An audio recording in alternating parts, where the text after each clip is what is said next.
quelques instants Germaine Clémence. Je ne sais pas où elle est. Voilà, elle est devant moi.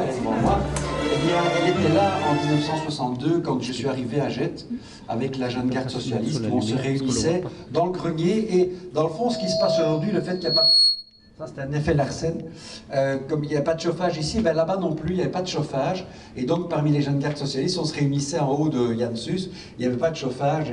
Je retrouve en fait mes débuts frigorifiques, si j'ose dire. Mais ça n'a pas duré longtemps parce qu'en 64, j'ai été exclu du PSB avec toute la jeune garde socialiste et je ne suis rentré au Parti socialiste qu'en 1970 ou 71 à la ville de Bruxelles, à Laken exactement, et ensuite à Jette en 71 ou 72. Et l'élément important, c'est qu'en 76, nous avons réussi à revenir au pouvoir. De Munter avait été notre bourgmestre de 1958 à 1952, pardon, à 1958. Germaine, heureusement que tu es là. Et nous sommes revenus au pouvoir en 1976 et nous sommes restés jusqu'en 2009, ce qui est quand même pas trop mal. Alors chaque année, les plus anciens comme André Lévry s'en souviendront, nous allions mettre une fleur au cimetière de Jette sur la tombe de nos anciens. Alors c'était très ennuyeux, tout le monde pensait que c'était très ennuyeux, c'est vrai, ça l'était, mais c'était aussi formidable, parce que quand on ne sait pas trop où on va, c'est très important de savoir d'où on vient. Et ces gens-là qu'on honorait en allant au cimetière, eh bien eux savaient d'où nous venions. Alors pour moi, j'ai eu une chance extraordinaire, je prends ma pension le mois prochain, et j'ai une chance formidable, c'est que j'ai jamais eu le sentiment de travailler. Tellement ce que je faisais me plaisait.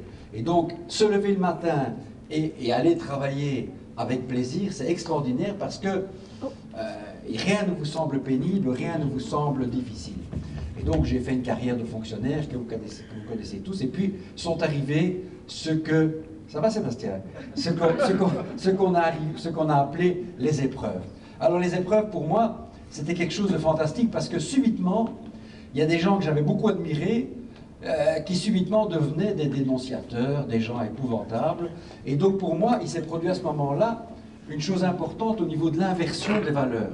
Moi, je ne suis jamais quelqu'un qui s'est surestimé.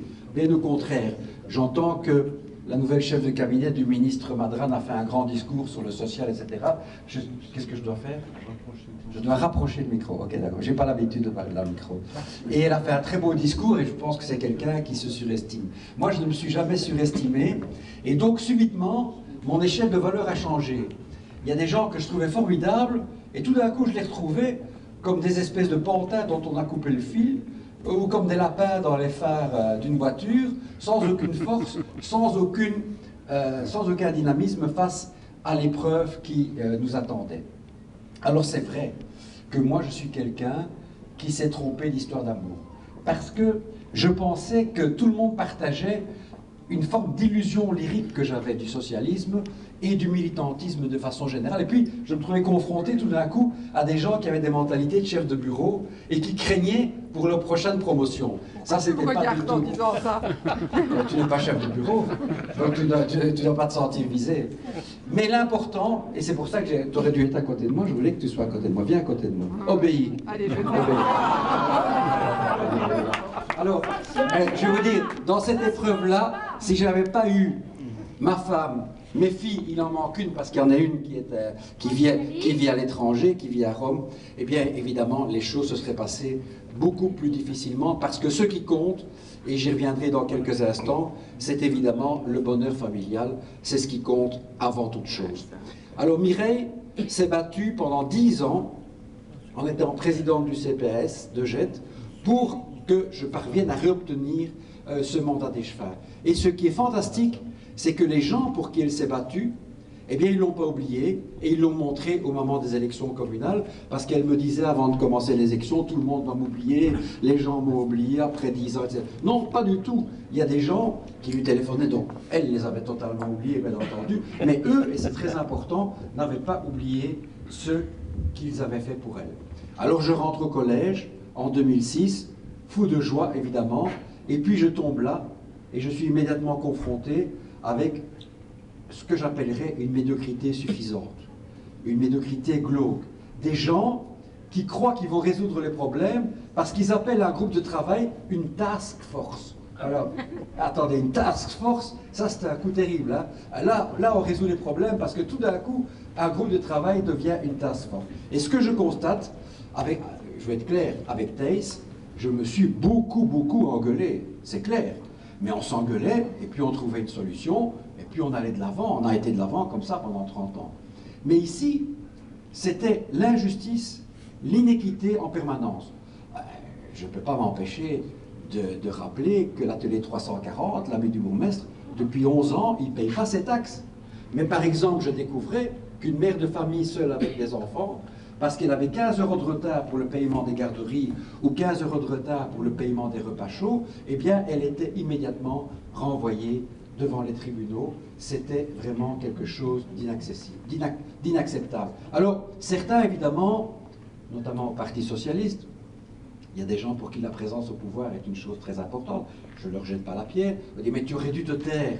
Tu aurais dû accepter, laisser les choses. Mais me taire, c'était évidemment mentir sur tout ce que j'avais fait pendant toute ma vie. Donc c'était impossible de me taire. Et je ne pouvais pas l'accepter. C'était une confrontation permanente avec des gens qui vivaient dans un autre monde. Ils avaient une supériorité énorme sur moi. Et une capacité énorme que je n'avais pas. C'était la capacité, évidemment, de mentir de façon extraordinaire. Ça, c'était quasiment génétique. Et moi, là, j'étais battu d'avance. Je ne pouvais pas mentir comme eux.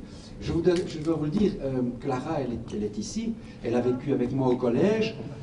Il y avait eu un sentiment de haine cuite et recuite, de jalousie aux dents jaunes, de trucs horribles. Vous savez, à partir de juin 2007, plus personne ne me donnait la main au collège. Juin 2007, je suis rentré au collège, en décembre 2006. Et donc, malgré ça, moi j'avais le sentiment en allant à la commune de me salir physiquement. Et vous le croirez ou pas, mais quand je rentrais du collège, je prenais tout de suite une douche. Tellement je me sentais sale d'avoir été avec ces gens qui truquaient tout, qui trichaient sur tout. Le budget était truqué, les dossiers étaient truqués, et évidemment, ils ont continué comme ça. Et je peux les comprendre.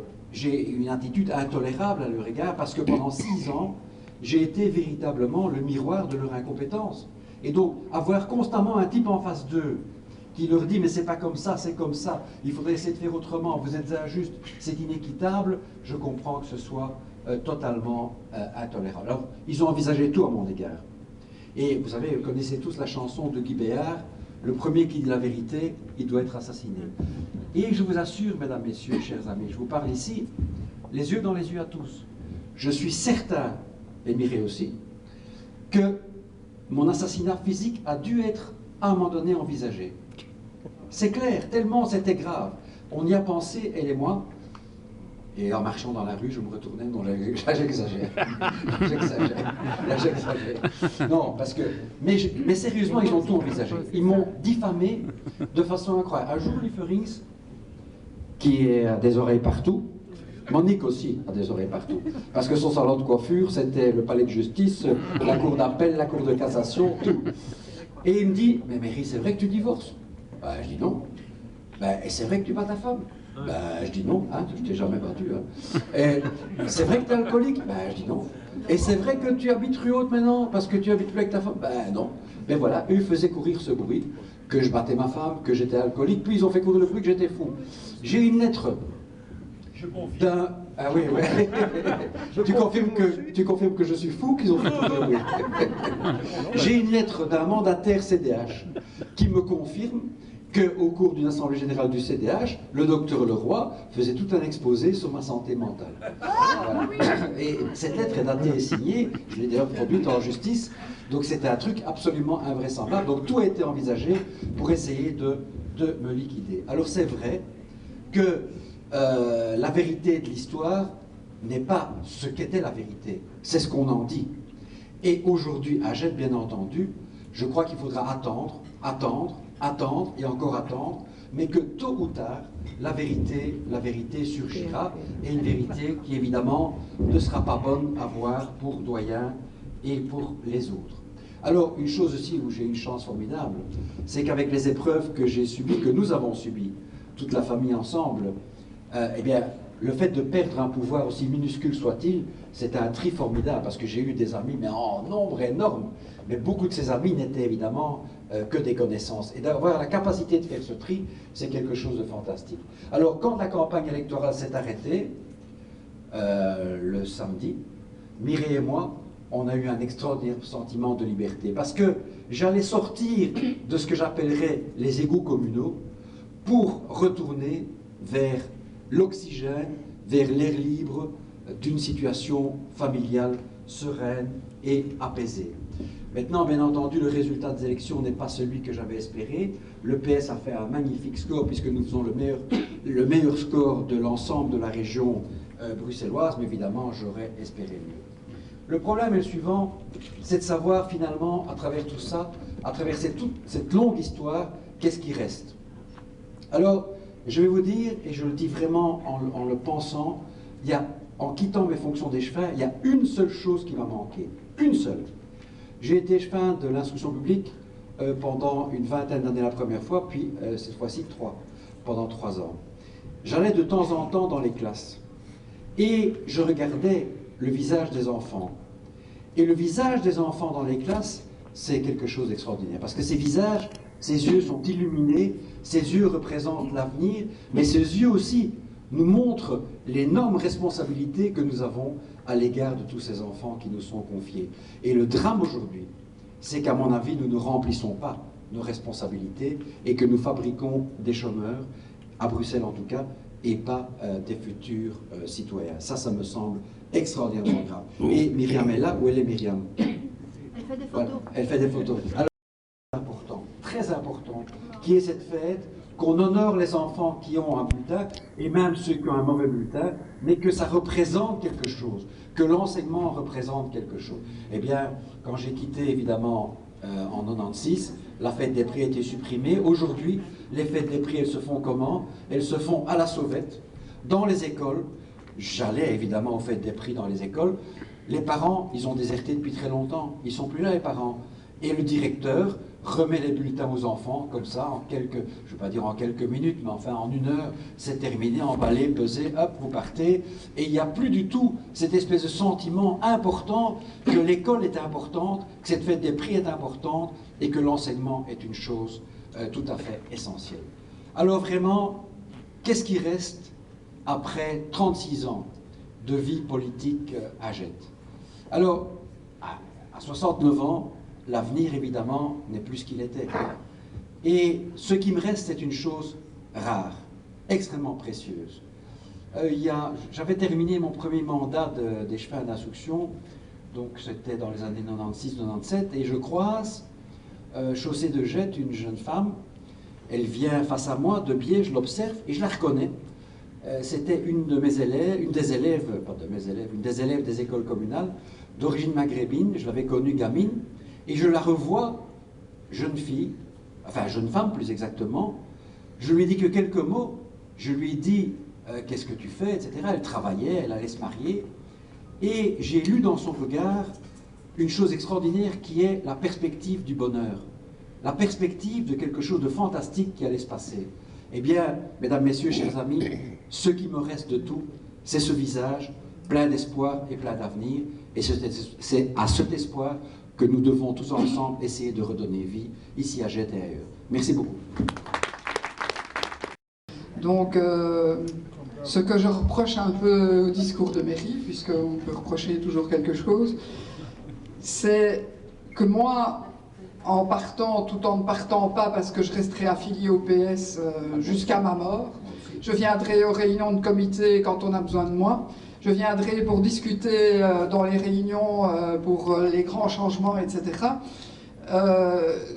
Ce qui, moi, me rend heureuse, c'est que j'ai le sentiment que derrière nous deux, il y a toute une équipe qui est dynamique, qui est enthousiaste, qui a envie de changer un certain nombre de choses. Et cette équipe-là, je leur fais confiance pour gagner en 2018. Et je serai à leur côté, Mairie sera à leur côté avec les moyens qu'on aura, parce qu'on aura 6 ans de plus. Hein, mais bon, j'espère qu'on sera toujours en bon état. Et alors, je voudrais rajouter quelque chose d'un peu plus personnel. c'est que je suis socialiste dans les tripes. C'est quelque chose d'inexplicable, c'est quelque chose qui me vient de mes parents, de mes grands-parents. Et qu'est-ce que c'est le socialisme? C'est de croire dans une forme de bonheur et de croire que chacun peut y accéder. Et que pour pouvoir y accéder, on a un rôle social à jouer.